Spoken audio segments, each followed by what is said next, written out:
कि हिंदुस्तान में जो औलिया अल्लाह है ये गलतफहमी का शिकार है आरएसएस, बीजेपी, बजरंग दल। वो समझते हैं कि हिंदुस्तान के राजाओं से, बादशाहों से, बाबर से, अकबर से, शाहजहां से हमारे को कोई इंटरेस्ट है। किसको दिलचस्पी है भाई? ना बाबर से है, ना अकबर से है, ना शाहजहां से, ना किसी रजवाड़े से, ना किसी राजा से, ना किसी हिंदुस्तान के बादशाह से। क्योंकि ये हिंदुस्तान के जितने मुगलिया सल्तनत के बादशाह थे उनको सिर्फ जमीन से मतलब था। वो तलवारों के जोर पर हिंदुस्तान की जमीन पर हुकूमत करे, और हम तो उन अल्लाह के वलियों के मानने वाले हैं जो चटाई पे बैठकर दिलों पे हुकूमत करे। ये जमीन को जीते ख्वाजा ने दिलों को जीता है। किस वली के हाथ में तलवार है? बाबा शरफुद्दीन साहब 700 साल पहले आए, फौज लेकर आए थे, हाथ में तलवार थी। यूसुफ शरीफ साहब के हाथ में तलवार थी, बंदा नवाज के हाथ में तलवार थी, किसी अल्लाह के वली के हाथ में। आज से 30 साल पहले जो मैं बोला था G20 में, मोदी साहब को भी वही बोलना पड़ा। 30 साल पहले मियाँ तेरे पास कैसेट है ना मेरी? हाँ, वो उठा के क्लिप निकालो। 30 साल पहले मैंने तकरीरों में कहा था कि हिंदुस्तान में अगर गद्दारों को ढूंढना है, मुल्क में दहशत पसंदों को ढूंढना है, ये मुल्क में नफरतों का बाजार गर्म करने वालों को ढूंढना है, तो इसे तुम ख्वाजा के चौखट पे मत ढूंढना, यूसुफ शरीफ साहब के आस्थाने पे मत ढूंढना, बाबा शरफुद्दीन के पास मत ढूंढना, बंदा नवाज के पास मत ढूंढना। अरे जो इनके दर को छोड़ा वही मुल्क का गद्दार है।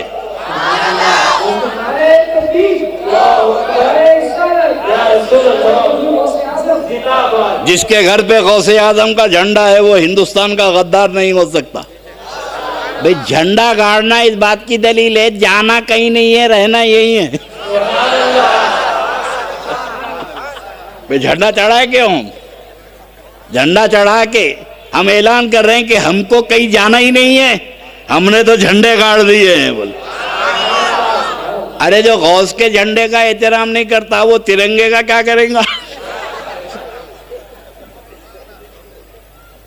तो ये औलिया अल्लाह का मिशन आपको कौमी यकजहती। और एक चीज बता दो कि मोदी साहब ने कहा कि अगर सूफीइज्म को थामते तो बंदूक नहीं पकड़ते। G20 कॉन्फ्रेंस में बोले इन्होंने, जो बहुत पहले मैं बोला, सूफिया की तालीमात पे अमल करना चाहिए। इधर तो G20 कॉन्फ्रेंस में बोल रहे हैं सूफिया की तालीमात पे अमल करना चाहिए। फिर तबलीगी जमात को 20 करोड़ रुपए पहुंचा दिए, जो सूफियों के बागी हैं, जो दरगाहों को जाने के लिए नस्लों को रोकते हैं, और दरगाह में अमन का पैगाम मिलता है, मोहब्बत का पैगाम मिलता है, मसावात का पैगाम मिलता है, और दरगाह में जाने से इंसानियत का दर्स मिलता है। तो अब ये जमात वाले क्या करते हैं? ये नहीं चाहते कि दरगाह पे जाके हिंदू मुस्लिम इत्तिहाद हो, सिख ईसाई सब साथ में खड़े रहें, सबकी नज़र में अल्लाह का वली का दरबार है, चाहते हैं। और वो ये अल्लाह के वली हैं भाई, ये तो सबको दे रहे हैं। और आपको एक बात बता दूं, हिंदुस्तान के जितने हिंदू हैं, आप देहातों में, गांवों में जाइए, नमाज पढ़ के आप निकलने के बाद गैर मुस्लिम बच्चा बीमार हुआ तो दवाखाने को बाद में ले जाते, मस्जिद की सीढ़ियों पे पहले लाते, लाइन से लेके खड़े हुए हैं। और आप जैसे शरीफ लोग भी पढ़ के फूकते, और कुछ कमीने भी रहते, नजर कहीं रहती, फूकते कहीं, मगर वो आने वाली उसी अकीदत से खड़े रहती है। तुम्हारी हमारी फूक से सही होता है। लेकिन ये भी एक फैक्ट है कि बच्चा बीमार होने से आने के बाद वो दवाखाने को बाद में जाता है, मस्जिद की सीढ़ी पे पहले आता है। ये बुजुर्गों की हिकमत है। अरे जिसको मस्जिद में लाना था ला चुके, और जिसको नहीं ला सके उसको सीढ़ियों तक पहुंचा दिए। ये इस्लाम तो हिकमतों से फैला है। इस्लाम हिकमतों से फैला है। बुजुर्गों ने दीन की दूरअंदेशी थी। और एक बात और बता दूं, ये जितने हिंदू मस्जिदों में आके लोगों से पढ़वा के फुकाते हैं, उसी गांव में तबलीगी जमात वहाबी की मस्जिद होती, वहां नहीं जाते। किसी बदअकीदा की मस्जिद के बाद जाके पढ़ा के नहीं फुकाते। हिंदुस्तान के हिंदुओं को भी मालूम है कि अल्लाह इनकी दुआ कबूल नहीं करता है।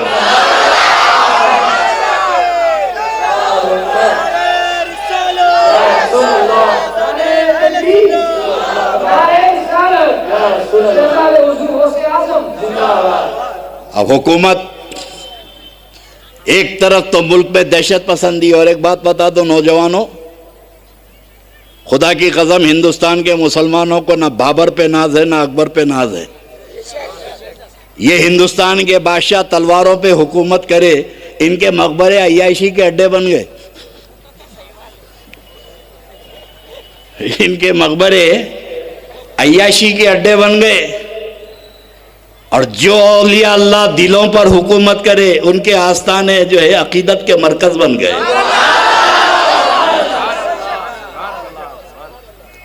ये बादशाह वो बादशाह, हमें कुछ लेना देना। और आज तक कोई मुसलमान अकबर के मकबरे पे गया,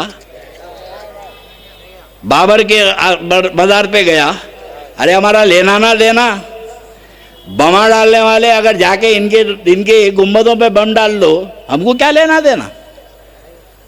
नहीं है तो थोड़े हमारे से कहीं से इंतजाम करके दो, हम भी जाके आते। खुदा की कसम अगर किसी बादशाह का मकबरा तोड़ दो तो हम तिस्से मिस्री होंगे, मगर यूसुफ शरीफ साहब की दहलीज को धक्का लगाएंगे तो उठ के खड़े हो जाएंगे।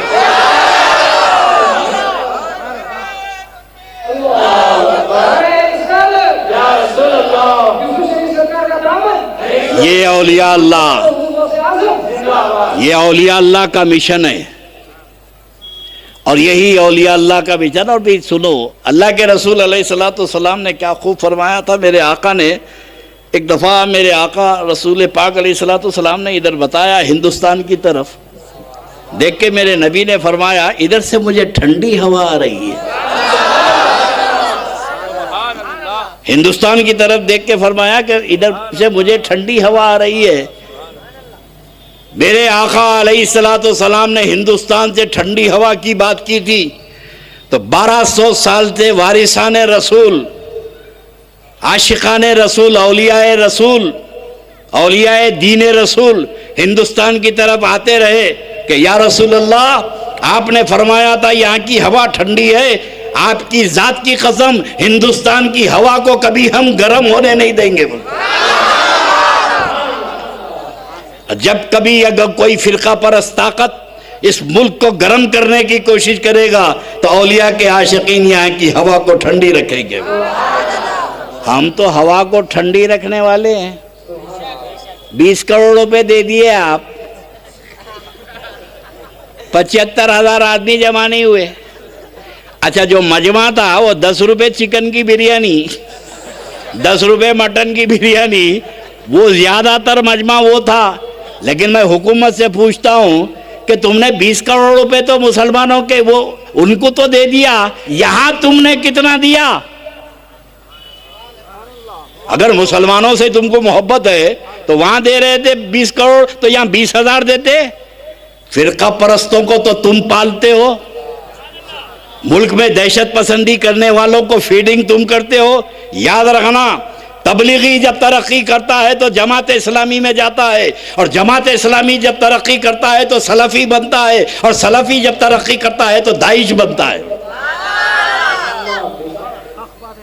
और हम तरक्की करते हैं, हमारे भी स्टेजेस है, हम कभी कादरी बनते हैं, कभी हम चिश्ती बनते हैं, हम कभी नक्शेबंदी बनते हैं, हम कभी सोहरवर्दी बनते हैं, और किसी पीर का दामन पकड़ के उनकी निस्बत वाले बनते हैं। हम भी बनते हैं, तुम भी बनते हैं। तुम बने तो बम पकड़ते हैं और हम बने तो अमन का पैगाम देते हैं।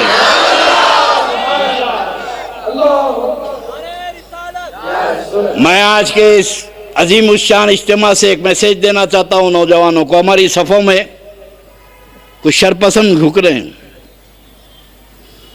अलकायदा कहते पूरी जिंदगी बेकायदा। किधर से कायदा है भाई? और ये भी आपको फैक्ट बताता हूँ, ये जितने अलकायदा, बेकायदा, लश्कर तैयबा, जैश ए मोहम्मद, ये जितनी जमातें हैं ना, इन सब के फाउंडर, इनके मेंबर, इनके सदर सब देवबंदी हैं, पूरे देवबंद। मौलाना अजहर मसूद कौन है? देवबंद के पढ़े हुए हैं। ये बात मेरे समझ में नहीं आती कि जितने बम कल्चर वाले हैं सब देवबंदी हैं, और हम वो है जो दरगाही निज़ाम रखते हैं। हम बम का कल्चर नहीं रखते, हम अमन का चलकर रखते हैं। और हुकूमत के नुमाइंदे यही है। पार्लियामेंट में ये बैठे हैं, असेंबली में ये बैठे हैं। आपको याद होगा राजशेखर रेड्डी के ज़माने में जमीयतुल उलमा वाले निज़ाम कॉलेज ग्राउंड पे एक बड़ा मजमा करे। किसका करे? ये यतीम खानों के बच्चों को, आखिल साहब का मदरसा, रिजवान कासमी का मदरसा, खालिद सैफुल्लाह रहमानी, और गाँव के पूरे बच्चों को लाके बिठा दिए। अब बेचारा राजशेखर रेड्डी बोला, अब्बा इतनी ताकत है। ये यतीम खाने के बच्चों को निज़ाम कॉलेज में ग्राउंड पे जमा करके MLC बन गए।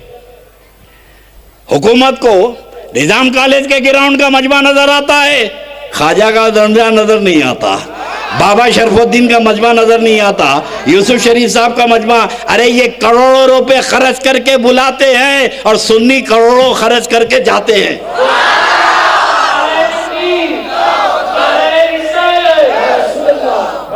बुलाने में जाने में फर्क नहीं है। हम लुटाने जाते हैं, ये लूटने आते हैं। तो हुकूमत को चाहिए कि अगर मुल्क में दहशत पसंदी को खत्म करना है तो सुन्नियों को, ख्वाजा के गुलामों को, औलिया के गुलामों को छोड़कर तुम दहशत पसंदी का मुकाबला नहीं कर सकते। हिंदुस्तान की हिफाजत ख्वाजा के सदक़े में हम करेंगे। बोलो भाई, हाथ उठाइए।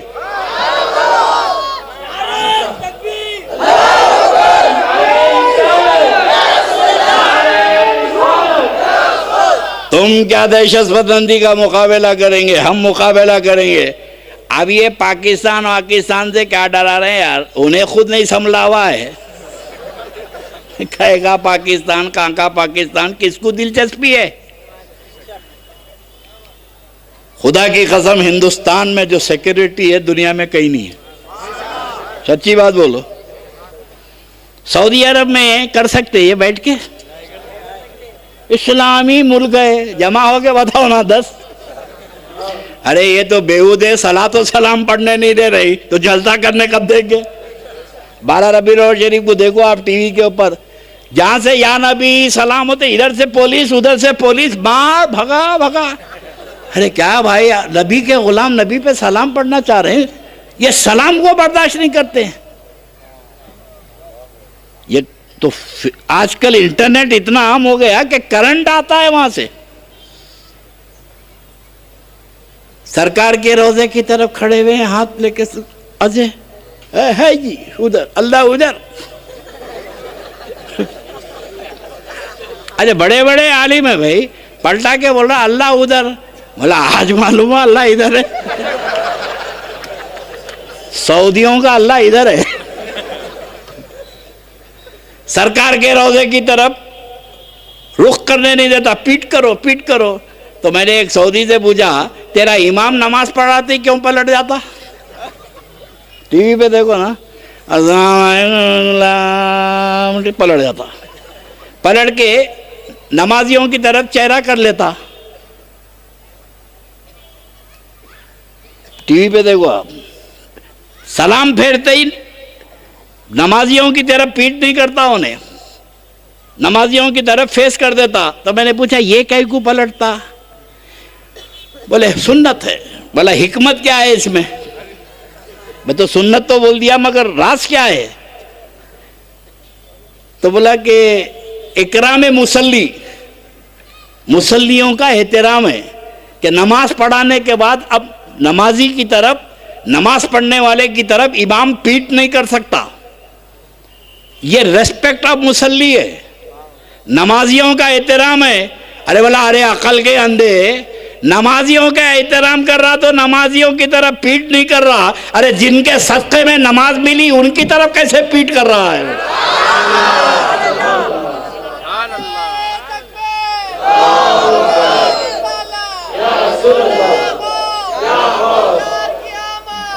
खलीफा हारून रशीद ने इमाम मालिक से पूछा, इमाम मैं रसूलुल्लाह की बारगाह में जाता हूँ रोज़े पाक पर, अगर हुजूर की तरफ रुक करके सलाम अर्ज करता हूँ, मारूज़ा करता हूँ तो किबले की तरफ पीठ होती है, और किबले की तरफ अगर मैं रुख करूँ तो मेरे आका की जाली की तरफ पीठ होती है, क्या करूँ मैं?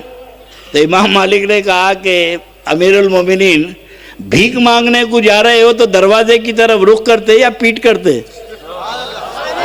भाई जिस दरवाजे पे भिखारी बन के जा रहे हैं तो तुम्हारा रुख किधर होगा? दरवाजे की तरफ पीठ करके भीख मांगेंगे या रुख करके मांगेंगे? तो बोले दरवाजे की तरफ रुख करके भीख मांगूंगा। तो बोले जिनके सदक़े में सारी कायनात को खैरात मिल रही है, अगर तू उधर पीठ करा तो तुझे देने वाला कौन है? बोले ये है इश्क़ मोहब्बत। और आशिकीन दलील नहीं मांगते। तो भाई आज के इस ज़माने में मुल्क में अफरा तफरी फैल रही है, और हकीकत ये है कि ये बम कल्चर आया क्यों? ये नौजवान भटक क्यों रहे हैं? इसके असबाब हैं। आपने देखा होगा कि चार मीनार बना, आप बोले ना चार मीनार क्यों? चार मीनार बना। चार मीनार न कल काम का था ना आज काम का है। खामखा बीच में ट्रैफिक को रोक रहा हूं, कोई मकसद ही नहीं है चार मीनार का। अब बन गया कुतुब मीनार, खाली खड़ा हुआ है, सर्दी में भीग अकड़ रहा, बारिश में भीग रहा, गर्मी में सूख रहा। ना कल काम का था ना आज काम का है। आखिर क्या वजह है कि ये बादशाह ने सलातीन बैठे बैठे कभी कुतुब मीनार बनाते, कभी चार मीनार बनाते, कभी किला बनाते, कभी तालाब बनाते? ये क्यों? एक चार मीनार बनने के लिए 25,000 मजदूर 20 साल तक काम करे। 20 साल। दूसरी इमारत बनी वहां 25,000। तो बादशाहों का मकसद ये था कि लोगों को खाने पीने को दे दो, थक के सो गए तो हुकूमत के खिलाफ नहीं सोचते, रोजी रोटी दे दो। अब दिन भर उन्हें मेहनत करके शाम में हुकूमत के खिलाफ सोचता, मुल्क के खिलाफ सोचता, रात को थक के सो जाता, फिर सुबह उठ के काम को चले आता। तो ये बड़ी बड़ी जो बिल्डिंगें बनी, इसका मकसद ये था कि अवाम को रोजी रोटी फराहम कर दो, इनको खाने पीने का इंतजाम कर दो। ना ये हुकूमत के खिलाफ सोचते, ना मुल्क के खिलाफ सोचते। तो आज के इस दौर की हुकूमत के लिए भी मैं ये ऐलान कर रहा हूं, अगर मुल्क में दहशत पसंदी का डर है तो एक ही सूरत है कि मुसलमानों को नौकरी दे दो।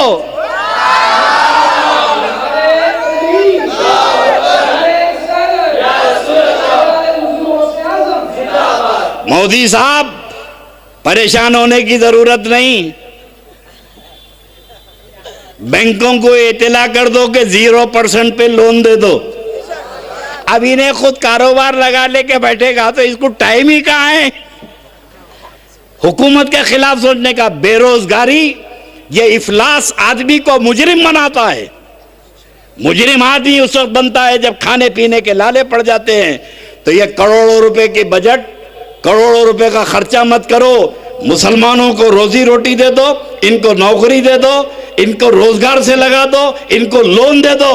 खुदा की कसम। और एक बात हुकूमत वक्त सुन ले, मुल्क में अमन चाहते हो तो मुसलमानों को पुलिस में भर्ती कर लो। मुसलमानों को पुलिस में भर्ती कर लो। इस मिंबर रसूल पर चैलेंज के साथ कहता हूं कि अगर तुमने मुसलमानों को पुलिस में भर्ती कर देंगे तो ये मुजरिम को जो तुम ढूंढ लेते फिर रहे हैं, तुम्हें ढूंढने की जरूरत नहीं। एक मुसलमान हवालदार, एक सब इंस्पेक्टर अपने भाई का गला पकड़ के लॉकअप में बंद कर देगा। मैं सब कुछ बर्दाश्त कर सकता हूं, मुल्क की गद्दारी बर्दाश्त नहीं कर सकता। जितनी ईमानदारी से मुसलमान ड्यूटी करता कोई नहीं करता। अरे मैं तो तजुर्बे में देखा हूं, वही फसादात में है, पुलिस वाले पकड़ने के लेके बड़े भाई वहां पर कांस्टेबल है और छोटे भाई को भी नजर पड़ी, भाईजान अंदर डालो जी इसको। सगा भाई है, सगे भाई को ले आके लॉकअप में डाल दिया। जब भाई छूट के जमानत पे आया तो मुंह फैला के बैठा है, तो छोटे भाई पूछ रहे नाके में तो नहीं पहचाने ना? बोले नाके में मैं पुलिस ऑफिसर था और तू मुजरिम था। मैं मुजरिमों को पहचानने के लिए नहीं गया, मुजरिमों को पकड़ने के लिए गया हूं। ये मुसलमानों का किरदार है। तो मुल्क में अमन और शांति चाहते हो तो मुसलमानों को पुलिस में भर्ती कर लो। कोई अलकायदा बेकायदा गलती से भी मोहल्ले में नहीं घुसेगा, तुमको ढूंढने की जरूरत नहीं पड़ेगी। तुम्हारा पुलिस कांस्टेबल जो मुसलमान है ये पकड़ के लाके बोलेगा साहब वहां था अलकायदा, यहां आ गया बेकायदा। खुदा की कसम हमसे ज्यादा वफादार इस मुल्क का कोई नहीं है।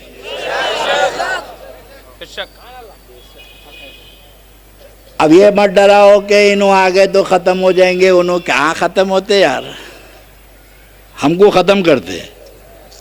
अरे क्या है यार, करोड़ों अरबों रुपए का बजट है मच्छर मारने का, मच्छर मारने का बजट है। रोजाना मार के जाते, सुबह फिर निकलते। सारा हिंदुस्तान मिलके उसको खत्म नहीं कर सका। जो नापे तो नप ना सके, तोले तो तराजू में तुल ना सके।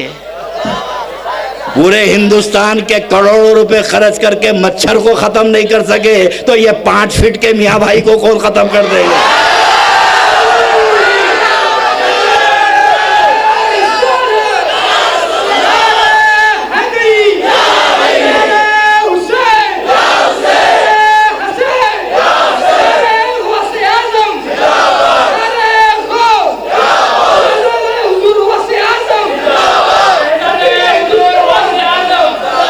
और एक बात पते की बताता हूं, पुलिस ये भी बात मेरी सेंटर तक पहुंचा दे, मुसलमानों की आबादी से आरएसएस को बड़ी तकलीफ है। बहुत मरोड़े इतने हो रहे हैं, इतने हो रहे हैं। अबे तुम भी कोशिश करो ना।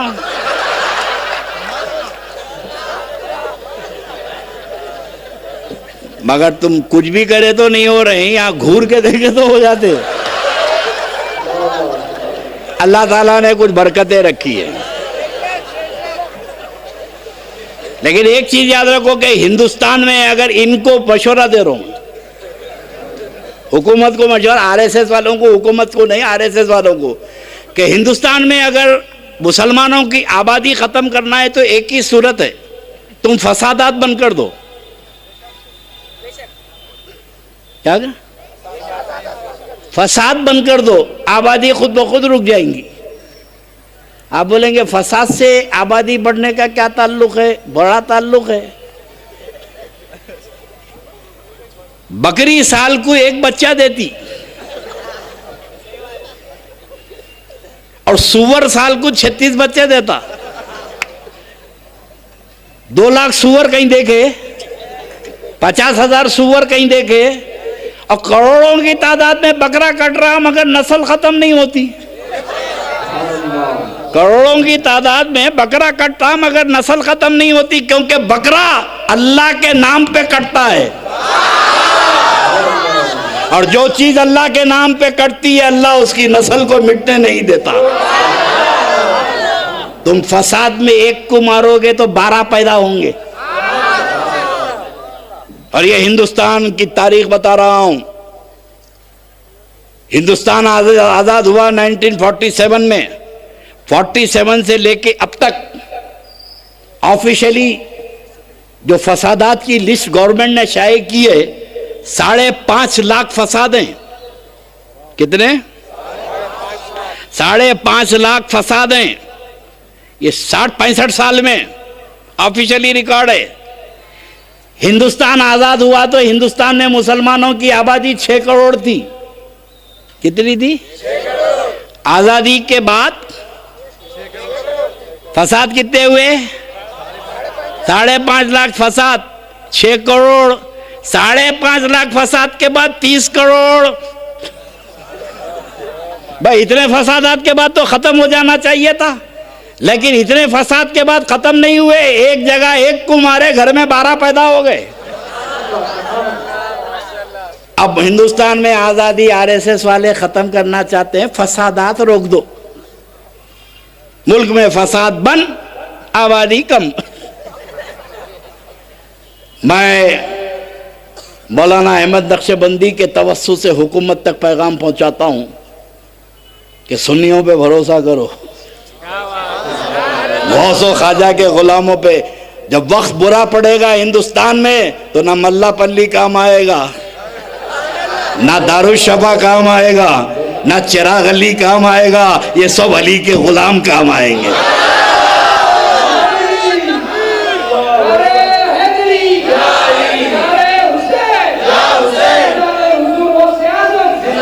और एक बात मैं आवाम तक आपके तवज्जो से हुकूमत को पहुंचा दूं कि देखो, हम हिंदुस्तान की वफादारी का सर्टिफिकेट ना बीजेपी से लेते, ना कांग्रेस से लेते, ना आरएसएस से लेते। हमको जरूरत ही नहीं है। बेशक हम हिंदुस्तान के वफादार इसलिए नहीं है कि इस पे कांग्रेस की हुकूमत है, इस पे बीजेपी का राज है। खुदा की कसम हमारा कोई इंटरेस्ट नहीं है।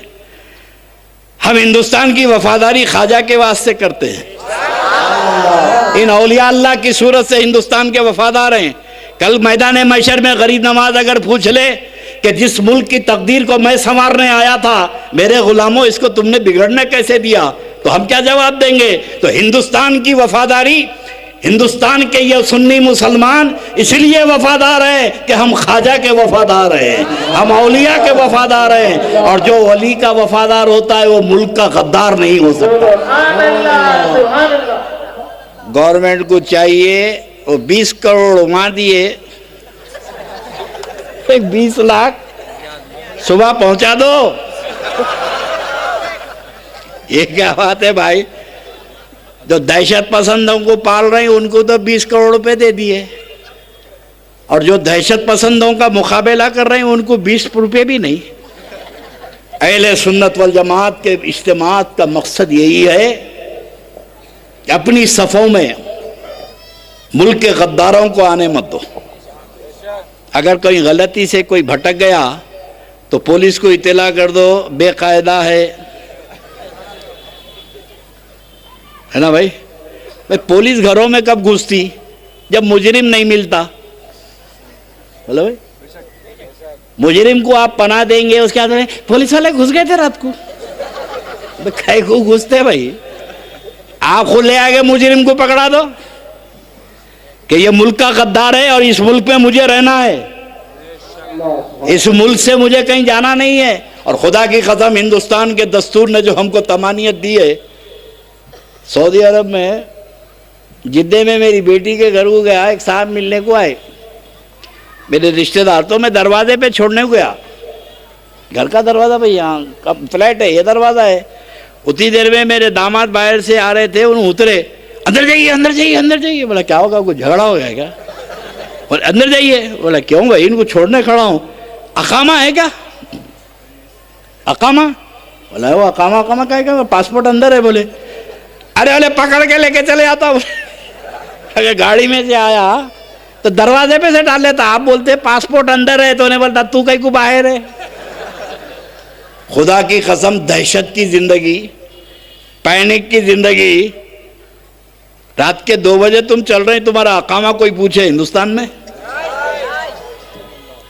बंगाल से लेके कश्मीर तक सफर कर लो, कोई रास्ते में तुमसे पूछता कि पासपोर्ट, अकामा, कार्ड? खुदा की कसम ये हिंदुस्तान की सरजमीन है, इसलिए हमारे बुजुर्गों ने इसे पसंद किया है। ये अल्लाह के वलियों की पसंद है, वो समझ के ही पसंद करे, वरना गरीब नवाज अपना वतन छोड़ के आ गए। मेरे दादा सरकार लाहौबाली बगदाद छोड़ के करनूल आ गए। क्या बगदाद छोड़ के करनूल हिंदुस्तान आना इतना अच्छा है? यहाँ से मेरे आका को खुशबू आ रही थी, मेरे नबी को यहाँ से ठंडक आ रही थी। तो मैं सुन्नी मुसलमानों, आज के इस इज्तिमा को बामकसद बनाओ। और मैंने जैसे कहा था ना कि हमें दलील की ज़रूरत नहीं है, और कितना सुकून है। देखिए आप, कानून कुछ और बोले, क्या टाइम हो रहा, हिंदुस्तान का प्राइम मिनिस्टर भी नहीं तकरीर कर सकता। मोदी साहब बड़े पावरफुल है ना, 10 को 5 मिनट कम पे पीछे वाला बताता।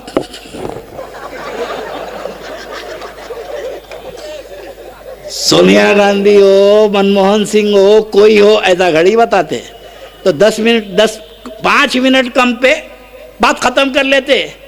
अरे इतने बड़े पावरफुल प्राइम मिनिस्टर को 10 बजे तकरीर करने का इख्तियार नहीं है, लेकिन ये गुलामाने मुस्तफ़ा 11 बजे जिक्र रसूल करते बैठे।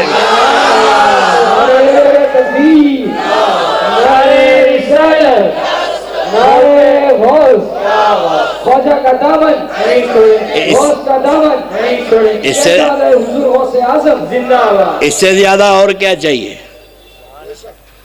इस मुल्क में और क्या सुकून चाहिए? पूरी सड़कों पे लाइट है।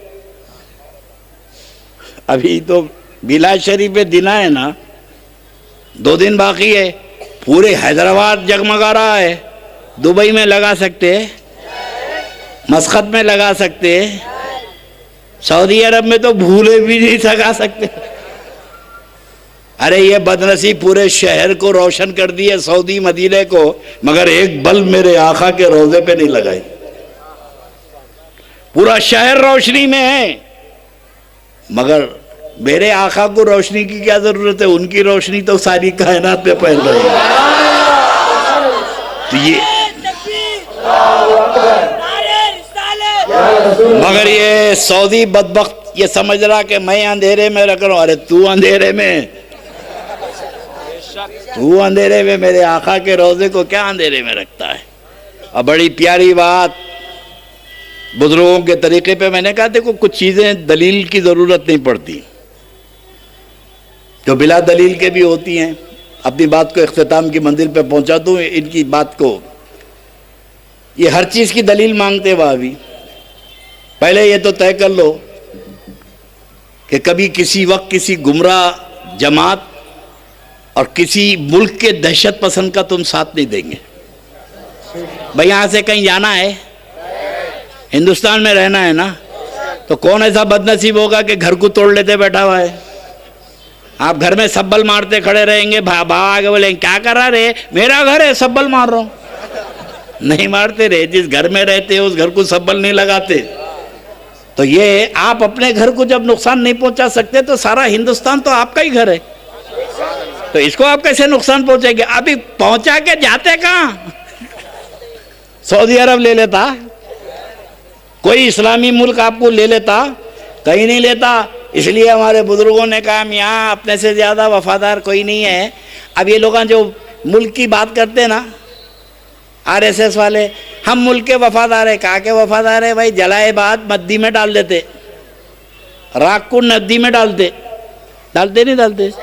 अब ये गंगा से निकल के जमुना में, जमुना से निकल के समंदर में, समंदर से उन्हें कभी बहरे हिंद में जाती, कभी बहरे कायल में जाती, कभी पैसिफिक ओशन में। ये राख तो तेरी यहाँ रहती भी नहीं,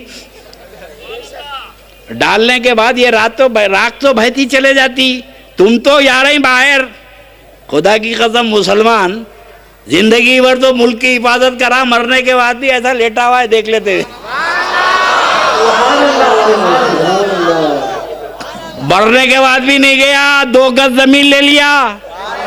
अरे तुम तो वो वफादारी की बात करते हो, मुल्क की जमीन तुमको नसीब नहीं है। और हर मुसलमान को इस मुल्क की हिफाजत करना है, चाहे ऊपर रह के करे, चाहे कब्र में लेट के करे। यही दर्श देता है। और नीचे लेटे लेटे देख रहे हैं कोई मजाइल आता कि नहीं आता, कोई बम आ रहा कि नहीं आ रहा।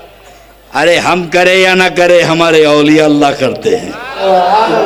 हमारे बुजुर्गान दीन, खुदा की कसम, बम्बई के मुसलमानों से मैंने पूछा कि भाई ये पूरा बम्बई आतिश फिशा पर है, लावे पे है पूरा शहर, और साइंटिस्ट ये बोल चुके कि ये फट के पूरा शहर तबाह हो जा सकता है, लेकिन यकीन कामिल हिंदुओं को भी है कि ये शहर फट नहीं सकता, इसके बॉर्डर पे हाजी अली आराम फरमा रहे हैं।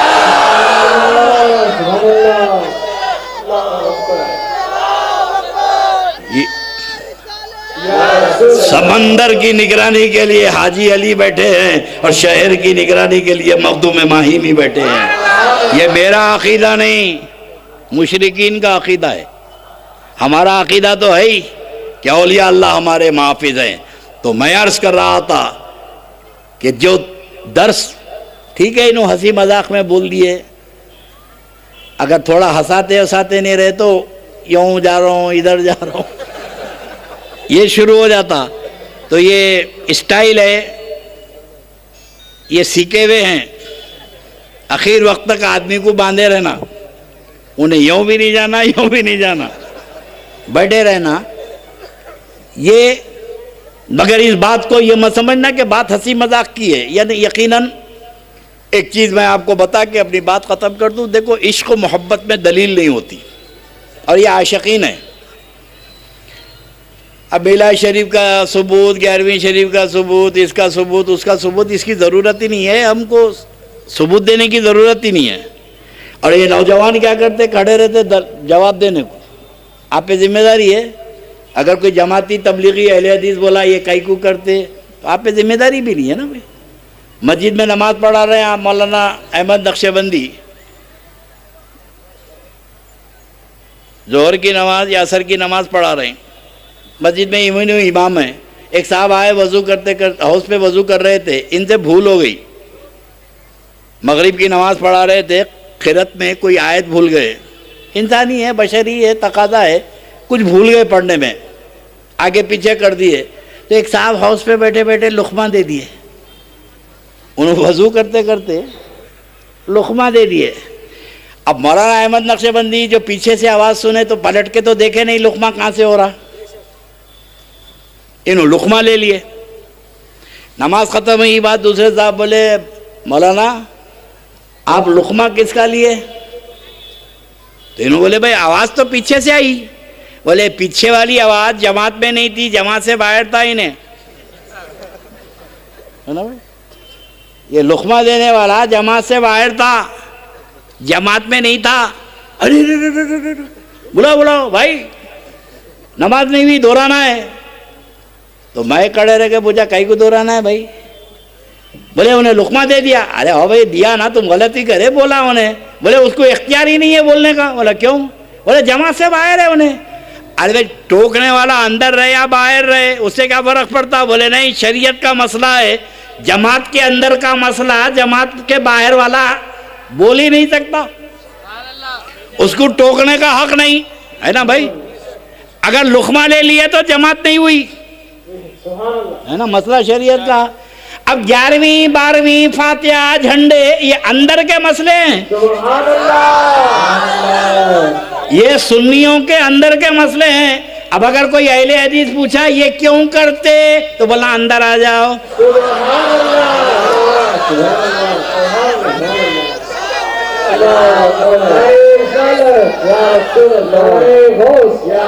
जवाब कुछ भी नहीं। फातिहा क्यों देते? सुन्नी हो जाओ। दरगाह गई को जाते, अंदर आ जाओ। हर सवाल का जवाब देने की जिम्मेदारी तुम पे नहीं है। अगर इनका लुक़मा ले लिए तो हमारी भी जमात खराब हो जाएंगी। तो हम किसी बदअकीदा का लुक़मा नहीं लेते हैं, जो हम वही तरीके पे अमल करते हैं। अब दलील लेना है तो अवैसे करनी से पूछो। मैं पूरे दांत तोड़ दिए ओहद में, मेरे आका के दंदाने मुबारक शहीदों ने की तिला मिली तो एक एक करके पूरे दांत तोड़ दिए। अब तेरे को पूछना है अहले हदीस, जमात इस्लामी वाले, देवबंदी तबलीगी, इनको पूछना है तो अवैसे करने से पूछो। दांत कई को तोड़े आप? अपनी जान पे जुल्म क्यों करे? अल्लाह के रसूल बोले थे मेरे दांत टूट गए तुम भी तोड़ लो, अरे मुसलमानों मेरे दांत शहीद हो गए तुम भी तोड़ लो। अगर अल्लाह के नबी फरमाते तो किसी मुसलमान के मुंह में दांत भी नहीं रहता। ना अल्लाह बोला ना रसूलुल्लाह बोले तो फिर तोड़े कौन और तोड़े क्यों? तो पता चला कि आशिकों के लिए दलील की जरूरत नहीं होती, अंदर की आवाज जो आती है वही कर गुजरते हैं।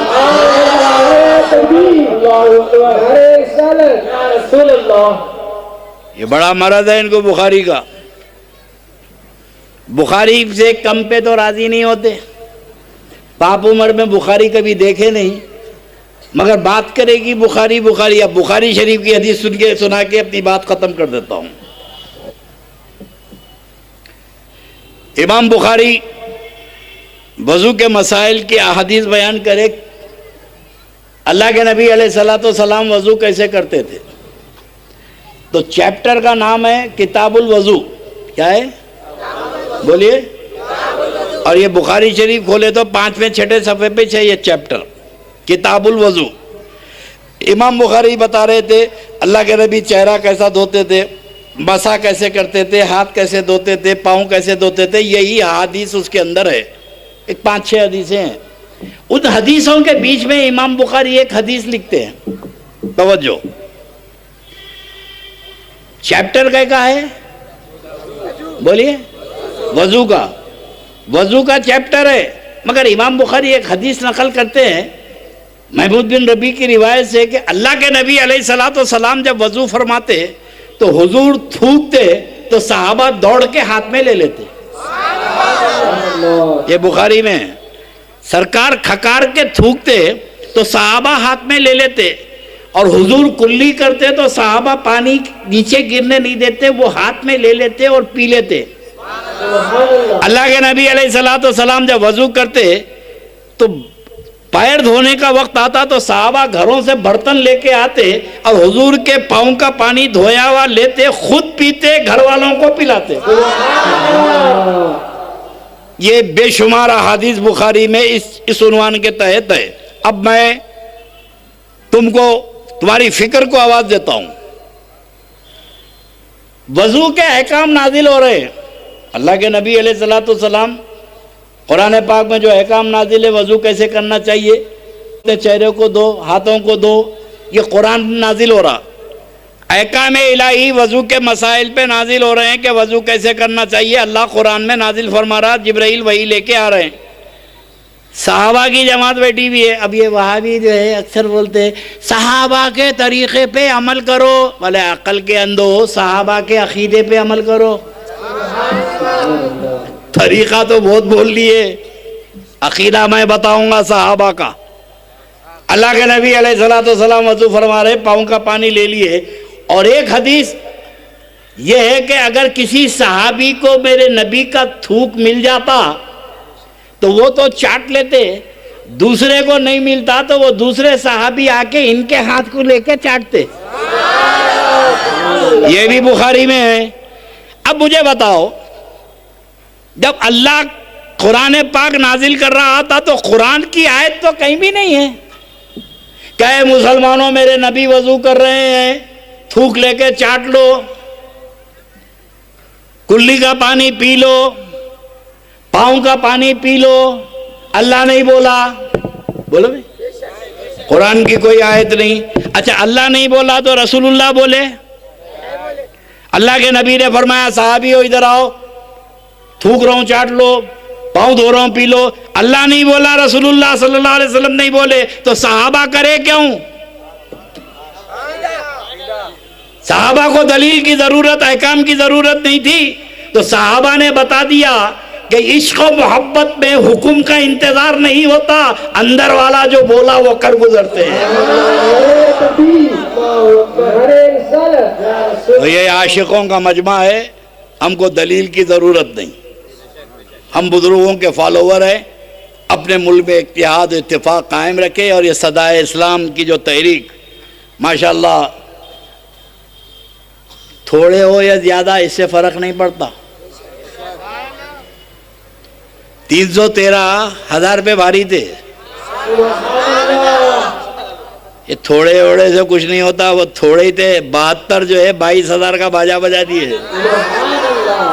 तो हमारे यहाँ हमारी तादाद जो है थोड़ी रहती है, मगर खुदा की कदम लाखों पे भारी हो जाते। वो तबलीगी जमात वाले 20 करोड़ रुपए खर्च करके जितने मजमे को जमा करे, उससे हिसाब से हम 2% 1% भी नहीं करे, उनके हिसाब से तो ज़्यादा मजमा हमारा है। 20 करोड़ में 70,000 आदमी, तो ये खर्चा तो हिंदुस्तान में आपको रहना है, अकीदे अहले सुन्नत वल जमात पे कायम होना है, और दावत ये जमात में चले वो जमात में चले, आखिरी ज़माने में दज्जाल की जमात आएंगी। अब बच्चे बोलेंगे बाबा तो हर जमात को रिसीव करते थे, ये तो बहुत बड़ी जमात है भाई। और अजीब बात बता दो, इख्तिताम की मंजिल पर बता दो, उस्ताद आने वाले हैं दज्जाल। मुझे सऊदी अरब में पकड़ के ले गए, बहुत पकड़ के ले गए, आई की डाल लेते थे, मेरे ले आके बिठाते थे। अब्दुल कादिर जिलानी मुर्दों को जिंदा करते, तुम शिर्क बोलते हैं। बोला भाई अब्दुल कादिर जिलानी मुर्दा जिंदा करे तो शिर्क कैसे हो जाता? बोले अल्लाह के अलावा कोई मुर्दा जिंदा नहीं करता, ये शिर्क है। बोला भाई ईसा अलैहिस्सलाम को ने पूछा मैं, भाई तू बोल रहा अल्लाह के अलावा कोई मुर्दा जिंदा नहीं करते, तो ईसा अलैहिस्सलाम के बारे में तो अल्लाह ने खुद कुरान में कहा युहिल मौता, वो मुर्दों को जिंदा करते हैं। नहीं नहीं नहीं, नहीं वो मोजिज़ा है। अच्छा मोजिज़े से शिर्क ईमान हो जाता है क्या? बोला मोजिज़े से शिर्क ईमान हो जाता है क्या? नहीं नहीं नहीं, वो नहीं, वो अल्लाह ने उनको मतलब अच्छा जान दो भाई, आपके उस्ताद भी तो मुर्दों को जिंदा करेंगे। हमारे उस्ताद? बोला दज्जाल। आप हमारे उस्ताद कैसे? बोला वाह, आपको जितनी दज्जाल से मोहब्बत है सऊदियों को किसी से है भी नहीं। बोला मैं उसके आने, हम मिलादुन नबी का जश्न मनाए तो हंगामा होते, उन्हें आने से पहले पैलेस बना दिए।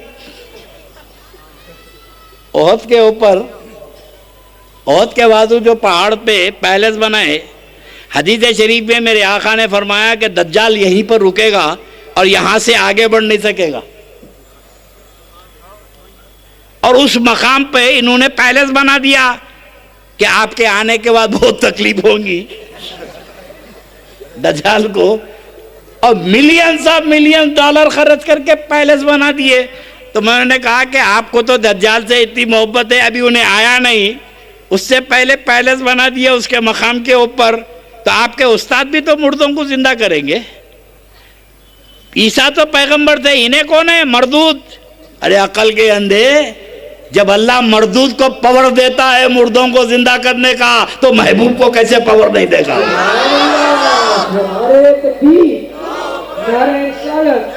तो मैं कह रहा था कि अपने अकीदे पे कायम रहें। यही मेहनत मौलाना अहमद नक्शबंदी की है, पुकार पुकार के गाँव से गाँव, और ये कामयाब है। अब इतने लोगों का ईमान बच गया, और क्या चाहिए? भैया जो बैठे हुए हैं आपकी बात से मुत्तफिक होके तो बैठे हैं, इख्तिलाफ है इनकी बात से।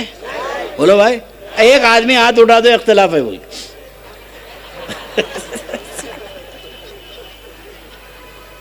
वो गलती से उठा दिए उन्होंने। अच्छा सब मिलके हाथ उठा के बताओ मुत्तफिक हैं, बैठ जाइए।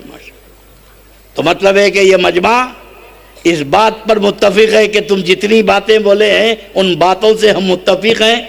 अपने ईमान की भी हिफाजत करेंगे और अपने बच्चों के भी ईमान की हिफाजत करेंगे, अपनी नस्लों को बिगड़ने नहीं देंगे, उनके दिल में हुब्बे रसूल पैदा करेंगे, उनके दिल में मोहब्बत रसूल पैदा करेंगे। इंजीनियर डॉक्टर बाद में बनाएंगे, आशिक रसूल पहले बनाएंगे। वाखिर दावाना अल्हम्दुलिल्लाहि रब्बिल आलमीन।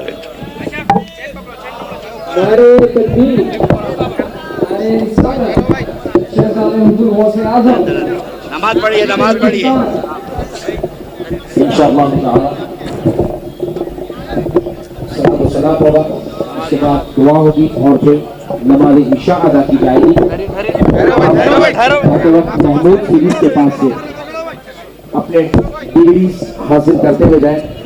आपके इस भाई के बयानात के तकरीबन 10 बयानात के डीवीडीज यहाँ पर तैयार होकर आए हैं, जिसको अभी खतीब हिंदुस्तान अल्लामा सैयद कादर पाशा साहब के बुला के दस्त मुबारक से रस्म इजरा अमल में आई है।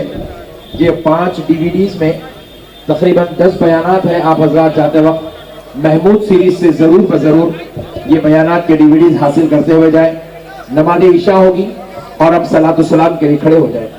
सल्लल्लाहु अला मुहम्मद सल्लल्लाहु अलैहि वसल्लम सल्लल्लाहु मुहम्मद सल्लल्लाहु अलैहि वसल्लम सल्लल्लाहु अला मुहम्मद सल्लल्लाहु अलैहि वसल्लम सल्लल्लाहु अला मुहम्मद सल्लल्लाहु अलैहि वसल्लम।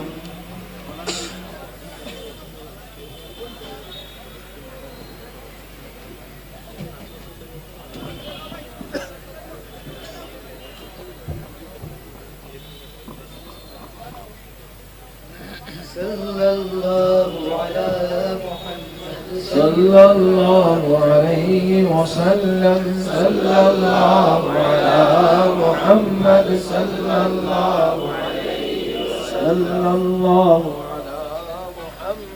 सल्लल्लाहु अलैहि वसल्लम सल्लल्लाहु अला मुहम्मद सल्लल्लाहु अलैहि वसल्लम। या नबी सलाम अलैका या रसूल सलाम अलैका या हबीब सलाम अलैका सलवातुल्लाह अलैका या नबी सलाम अलैका या रसूल सलाम अलैका या हबीब सलाम अलैका सलवातुल्लाह अलैका।